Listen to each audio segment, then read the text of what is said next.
शाइस्ता की जो लोकेशन है वो प्रयागराज में ही मिली है और इसी वजह से अब पुलिस एक्टिव हो गई है। उस गांव को पूरी तरीके से घेर लिया गया है। अतीक अहमद और उसके भाई अशरफ के आतंक का अंत तो हो चुका है। सीएम योगी ने भी क्लियर मैसेज दे दिया है। यूपी में अब माफियाओं का राज नहीं बल्कि कानून का राज है। इसी कानून के शिकंजे से बचने के लिए अतीक की बीवी शाइस्ता भागी भागी फिर रही है। उमेश पाल हत्याकांड की आरोपी शाइस्ता परवीन कहां है? पति और बेटे की मौत के बाद भी उसने सरेंडर क्यों नहीं किया? अतीक और अशरफ की हत्या को लेकर शाइस्ता की चिट्ठी में क्या दावा किया गया है? इन सभी सवालों का जवाब जानने के लिए देखिए स्पेशल रिपोर्ट।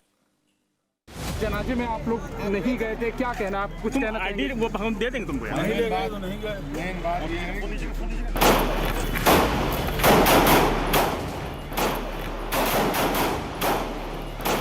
15 अप्रैल की रात 24 साल के आतंक का अंत हुआ और 18 अप्रैल की दोपहर योगी का पहला रिएक्शन आया। अब कोई पेशेवर अपराधी और माफिया किसी उद्यमी को फोन से डरा धमका नहीं सकता है। जो पहले उत्तर प्रदेश के पहचान के लिए संकट थे, आज स्वयं आप देख रहे होंगे कि उनके लिए स्वयं ही संकट बनता जा रहा है। अतीक और अशरफ की मौत के बाद विपक्ष को भले ही योगी सरकार को घेरने का बहाना मिल गया, लेकिन सच तो यह है कि अतीक की मौत के बाद उसके जुल्म और सितम के सताए लोगों ने राहत की सांस ली है। योगी ने क्लियर मैसेज दे दिया है। यूपी में अब माफिया का नहीं बल्कि कानून का राज चलता है। बहुत सारे जनपद तो ऐसे थे जहां के नाम से लोग डरते थे। आज मित्रों, उत्तर प्रदेश में किसी जनपद के नाम से डरने की आवश्यकता नहीं। जो पहले उत्तर प्रदेश के पहचान के लिए संकट थे, आज स्वयं आप देख रहे होंगे कि उनके लिए स्वयं ही संकट बनता जा रहा है। अब कोई पेशेवर अपराधी और माफिया किसी उद्यमी को फोन से डरा धमका नहीं सकता है।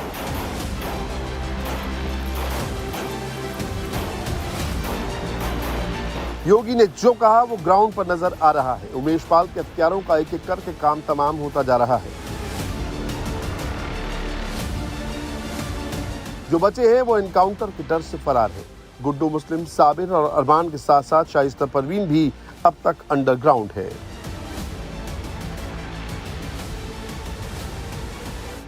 हमारी टीमें लगातार तब से ही प्रयास कर रही हैं। अभी तक हम लोग 2-5 लाख वाले जो पुरस्कार घोषित अपराधी थे उनको पकड़ने के प्रयास में मुठभेड़ मार पाए हैं। अन्य 3 की गिरफ्तारी के लिए एसटीएफ की पूरी टीमें लगी हुई हैं और मुझे उम्मीद है कि बहुत जल्दी हम लोग इनको भी गिरफ्तार करने में सफल होंगे।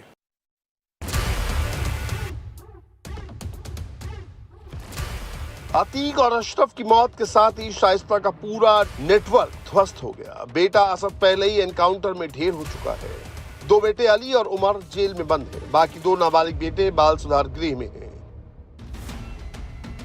उमेश पाल हत्याकांड की आरोपी शाइस्ता पर पुलिस ने 50,000 का इनाम रखा है, लेकिन पुलिस शाइस्ता को ट्रेस नहीं कर पा रही है। शाइस्ता की ना लोकेशन का पता चल रहा है, ना तो पुलिस को उसकी मूवमेंट के बारे में कोई जानकारी मिल रही है।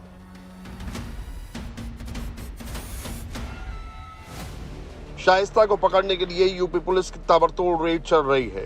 यूपी पुलिस और एसटीएफ की टीमें कोलकाता में भी शाइस्ता की तलाश कर रही हैं। इससे पहले मेरठ, नोएडा, दिल्ली और मुंबई में भी शाइस्ता के होने की खबर सामने आ चुकी है, लेकिन डॉन की बेगम अभी तक हाथ नहीं लगी है। कभी कभी कोई अपराधी ऐसे अंडरग्राउंड हो जाता है जो काफ़ी तलाश से भी नहीं मिलता है, और ये उसी तरह का एक केस है।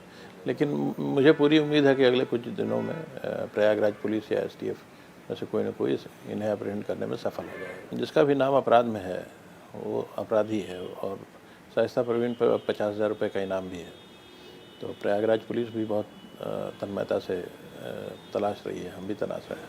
जनाजे में आप लोग नहीं गए थे, क्या कहना? आप कुछ कहना? आईडी वो हम दे देंगे तुमको। नहीं गए तो नहीं गए। मेन बात ये है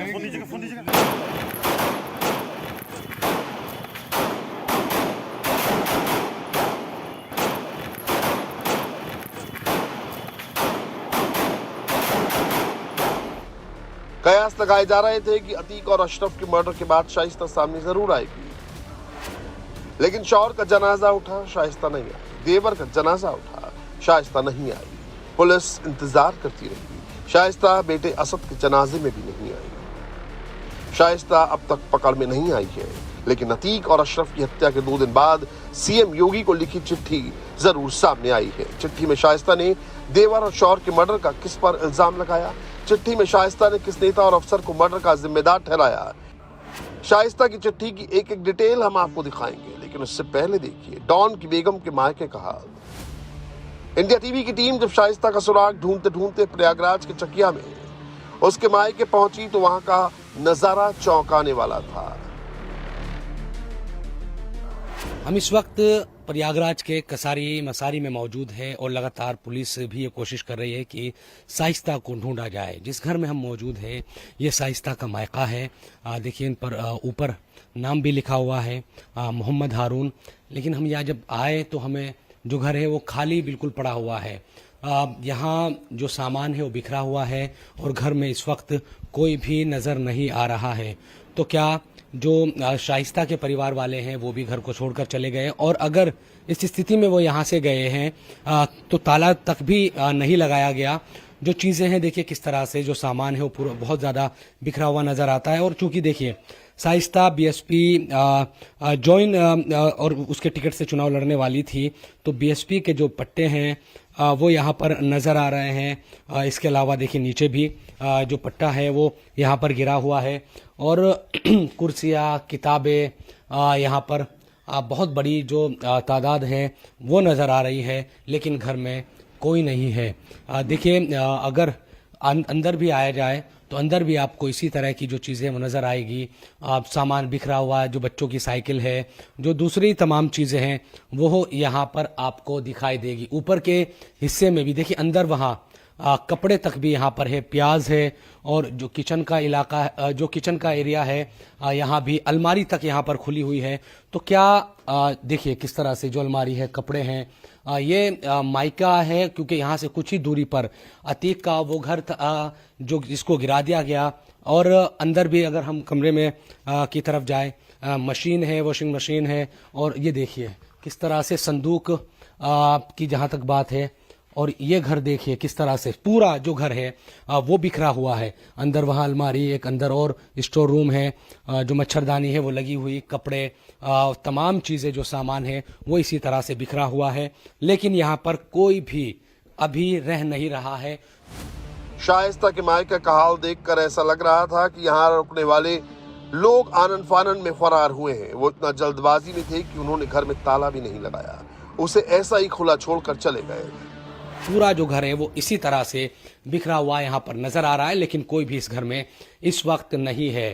पुलिस लगातार तलाश कर रही है शाइस्ता की, लेकिन उसके मायके के लोग भी यहाँ पर नहीं है। लेकिन आपको याद होगा चाहे असद का जनाजा हो या फिर अतीक अहमद और अशरफ का जनाजा, उनमें शामिल हुए थे जो ससुर है अतीक के और दूसरे जो लोग हैं। लेकिन उसके बाद जिस तरह से दबाव बन रहा है उसके बाद यहाँ पर कोई नहीं है। इस घर में अब ये खाली है, पूरी तरह से सामान बिखरा हुआ है और घर का जो सामान है वो इसी तरह से यहाँ पर पड़ा हुआ नज़र आ रहा है। ये अब ये तलवार कहाँ रखी हुई थी या क्या चीज़ें हैं ये तो हम नहीं कह सकते, लेकिन बाहर की तरफ ये तलवार यहाँ पर पड़ी हुई है। जैसे आप दरवाजे से एंटर करते हैं यहाँ पर आपको ये नज़र आती है। बराबर में सोफ़ा, कमरे में ये तमाम चीज़ें इस तरह से यहाँ दिखाई देते हैं। कहा यह जा सकता है कि पिछले कुछ दिनों में जिस तरह के हालात बने हैं, पहले असद का इनकाउंटर होता है, उसके बाद हम देखते हैं कि अतीक और अशरफ को मार दिया जाता है। इन तमाम चीज़ों को देखते हुए यहाँ से तमाम जो लोग हैं वो चले गए हैं। अब ये लोग कहाँ गए और किस स्थिति में है ये तो अभी जानकारी नहीं है, लेकिन घर के हालात देखकर लगता है कि अचानक से यहाँ से गए हैं और अब घर में कोई नहीं है और ना ही घर में ताला लगा हुआ है। शाइस्ता की तलाश में पुलिस जगह जगह रेड कर रही है, लेकिन सवाल ये है कि इतना सब कुछ होने के बाद भी शाइस्ता सरेंडर क्यों नहीं कर रही है? क्या शाइस्ता बनना चाहती है अतीक गैंग की नई लीडर? क्या अतीक की बेगम डॉन की गद्दी पर बैठेगी? क्या शाइस्ता पति और देवर के कातिलों से बदला लेगी? दरअसल शाइस्ता ने 27 फरवरी को लिखी गई अपनी चिट्ठी में पति अतीक और देवर अशरफ की हत्या की साजिश की बात लिखी थी। शाइस्ता ने लिखा था कि पुलिस रिमांड में हत्या की साजिश रची गई है। पुलिस के बड़े बड़े अफसर इस साजिश में शामिल हैं। वो रिमांड के बहाने जेल से अतीक और अशरफ को बाहर निकलवाएंगे और फिर उनका मर्डर करा देंगे। शाइस्ता ने कहा था कि हत्या की साजिश एक मंत्री ने रची है। इस चिट्ठी में 2 बड़े पुलिस अफसरों के नाम भी लिखे हैं। शाइस्ता ने लिखा है कि इन दोनों अफसरों ने हत्या की सुपारी ली है। पुलिस मंत्री के दबाव में काम कर रही है। शाइस्ता की तरह उसके देवर अशरफ की चिट्ठी भी सामने आई है। अशरफ ने सीजेएम को चिट्ठी लिखकर अपनी और अपने भाई अतीक की हत्या की आशंका जताई थी। अशरफ ने सीजेएम को भेजी गई चिट्ठी में लिखा था कि रिमांड में लेकर पुलिस उनका मर्डर करा सकती है। उसने सीजेएम से गुजारिश की थी कि वो वारंट भी जारी ना करें, क्योंकि ऐसा हुआ तो पुलिस रास्ते में उनकी और अतीक की हत्या करा सकती है। सीजेएम को भेजी गई चिट्ठी में अशरफ ने अपनी भाभी शाइस्ता परवीन की चिट्ठी का हवाला दिया था। उसने शाइस्ता की चिट्ठी की कॉपी भी सीजेएम को भेजी थी और कहा था कि उसकी और उसके भाई के रिमांड में लेकर हत्या कराने की साजिश रची गई है। सच क्या है, फिलहाल इसकी जांच हो रही है।